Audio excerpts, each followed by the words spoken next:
மாமாவா? தயவு செஞ்சு அவர் கூப்பிடுங்க. உனக்கு வெக்கமா இல்ல? எந்த மூஞ்சிய வச்சுட்டு இங்க வந்த? உனக்காக வெட்டுப்பட்டு கிடந்தவளை விட உங்க அம்மா பேச்சு முக்கியம் போனேல, அப்புறம் உனக்கு என்னங்க வேலை? நான் அப்படி செஞ்ச தப்பு தான். அந்த நிலைமை நான் என்ன செய்யறேன்னு தெரியாம தான். நீ பேசுறத கேட்க நாங்க தயாரா இல்ல. நீ யாரையும் பார்க்கவும் முடியாது, பேசவும் முடியாது. உங்க கோபம் எனக்கு புரியுது. தயவு செஞ்சு என்ன கொஞ்சம் பேச வர்றீங்களா? எங்களுக்கு மான மரியாதை இருக்கு.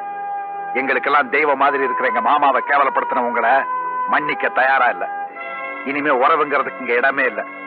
காமாட்சி உன்னை தலைமொழிகிட்டா உன் பேரை கேட்டா கூட காதை பத்திக்கிறாடா. நீ வர்றத பார்த்துட்டு உன்னை இந்த வீட்டு வாசப்படியை கூட மிதிக்க விடக்கூடாதுன்னு சொல்லிதான் என்ன காவலுக்கு வச்சிருக்காடா. அண்ணே நீங்க புரியாம. இது வரைக்கும் தான் உனக்கு மரியாதை. நீயா போறியா இல்ல போக வைக்கணுமா? போடா.